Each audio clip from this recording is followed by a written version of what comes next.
সুপ্রিয় বন্ধুরা, আসসালামু আলাইকুম রহমতুল্লাহি ওয়া বারাকাতুহু। আমি মেহেন্দিগঞ্জের ঐতিহ্যবাহী উলানিয়া জমিদার বাড়ির থেকে বলছি, মোহাম্মদ নাসিরউদ্দিন। আপনারা যেখান থেকে দেখছেন সকলকে স্বাগতম। আমি আজকে আপনাদের সামনে তুলে ধরব উলানিয়া জমিদার বাড়ির ইতিহাস ঐতিহ্য।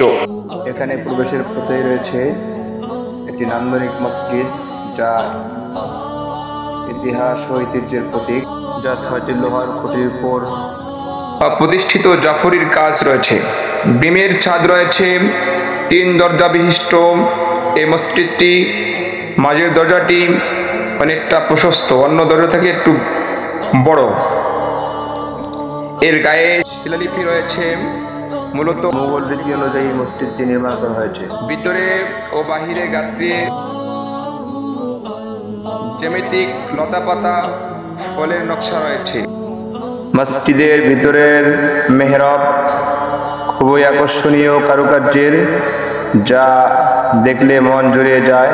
যে কোনো দর্শকের চোখ ধাঁধানো একটা দৃষ্টিনন্দন কারুকার্য।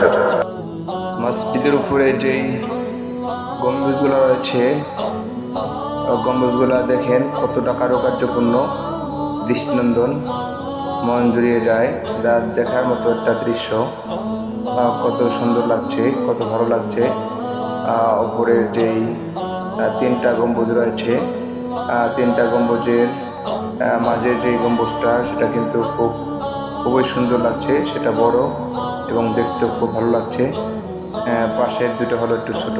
এই গম্বুজগুলো আসলেই অনেক দৃষ্টিনন্দন এবং একটি চোখ ধাঁধানো দৃশ্য, যা দেখার মতো।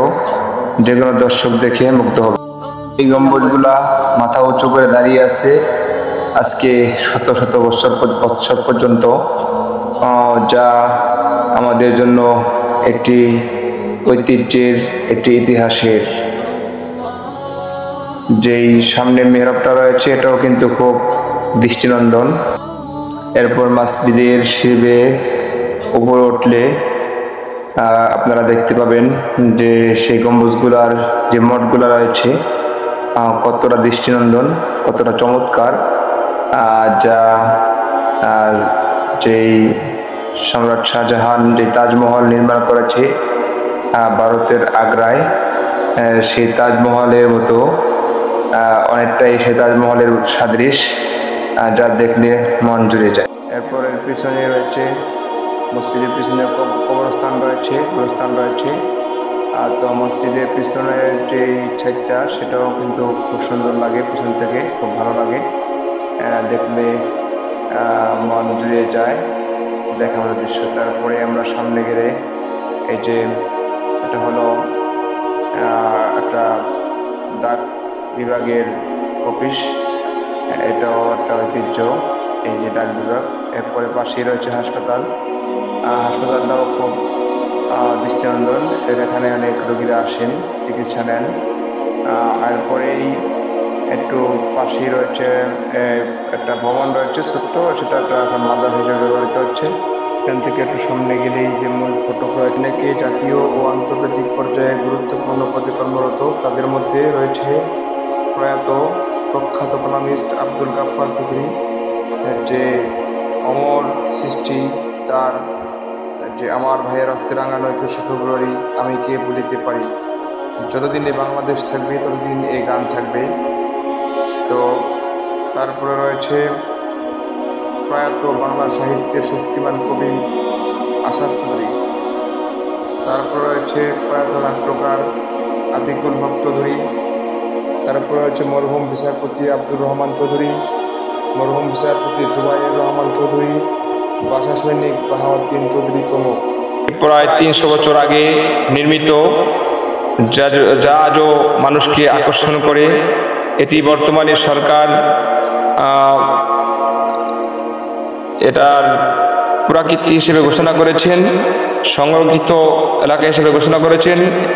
এখানে সরকারিভাবে বর্তমানে এটার সংস্কার কাজ চলছে, শ্রমিকরা এটার কাজ করতেছে। তো এখানের ইতিহাস হলো, এই উলানিয়া জমিদার বাড়ি, এর পিছনে এর প্রতিষ্ঠাতা হলো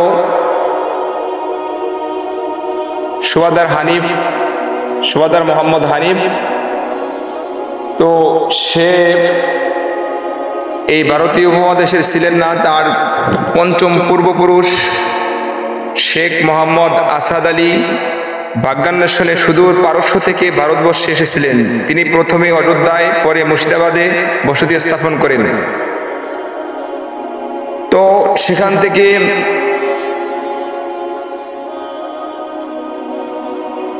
শায়েস্তা খান বিশ্বস্ত সেনাপতি শেখ মোহাম্মদ হানিফ, তিনি এই যেটাকে আগে বলা হতো উত্তর শাহবাজপুর, যার নাম পরবর্তীতে পরিবর্তন হয়ে মেহেন্দিগঞ্জ রাখা হয়েছে, এই উত্তর শাহবাজপুরের ভোলার রামদাসপুরে এখানে একটি সংগ্রাম কেল্লা ছিল। সেই সংগ্রাম কেল্লায়, যা সম্ভবত আগা মেহেদি সময়ে স্থাপিত এবং বর্তমানে ভোলা জেলার অন্তর্গত রামদাসপুর গ্রামে অবস্থিত, সংগ্রাম কেল্লাটি 1800 শতকের মাঝামাঝি সময়ে নদীগর্ভে বিলীন হয়ে যায়। তো এই সেনাপতি তিনি স্থানীয় লোকজনের সহযোগিতার মাধ্যমে, তার সৈনিকদের মাধ্যমে, যেই জলদস্যুরা ছিল এখানে, ওলান্দাজ দস্যুদল, মগ ও ফিরিঙ্গি, এরা স্থানীয় লোকদের উপর অত্যাচার জুলুম করতে থাকে বিভিন্নভাবে। তো এদেরকে হটানোর জন্য বারবার সেই সুবাদার মোহাম্মদ হানিফ সে আক্রমণ করে। বারবার আক্রমণের ফলে তারা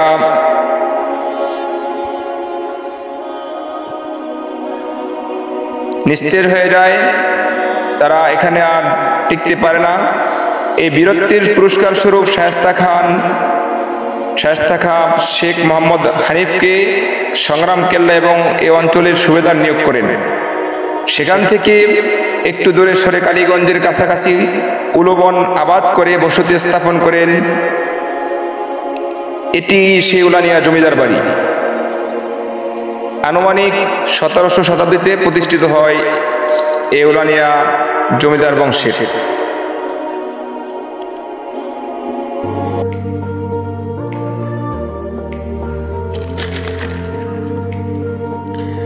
এর প্রতিষ্ঠাতা শেখ মোহাম্মদ হানিফ, তার ভ্রাতুষ্পুত্র ও জামাতা এবং উত্তরাধিকারী শেখ মোহাম্মদ হাবিজের পুত্র মোহাম্মদ সদরুদ্দিনের আমলেই মূলত উলানিয়া জমিদারি প্রতিষ্ঠিত হয়।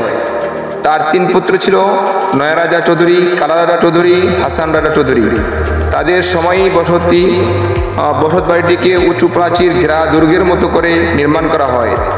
এরপর বাড়ির প্রধান ফটকের পাশে নির্মাণ করা হয় সে নয়নবিহার মসজিদটি, যা আজও দর্শকদের আন্দোলিত করে। তো এই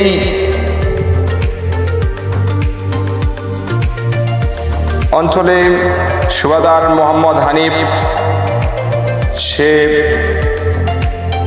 এই জমিদার বংশের প্রতিষ্ঠাতা, তার হাত ধরেই এখানে জমিদারি প্রতিষ্ঠিত হয়, যেটা তার ভ্রাতুষ্পুত্রের অথবা তার জামাতার পুত্র মোহাম্মদ সদরুদ্দিনের আমলে মূলত প্রতিষ্ঠিত হয়। তো এখানে 360 ঘর জমিদার ছিল, এর ভিতরে এই জমিদার বংশই ছিল শ্রেষ্ঠ। এরাই ছিল শুধু মুসলমান, বাকি 359 জন ছিল জমিদার বংশ ছিল, তারা ছিল হিন্দু। তো তারা সকলে এই উলানিয়া জমিদার বংশকে খাজনা দিতে হতো, কর দিতে হতো, তাদের আন্ডারে ছিল।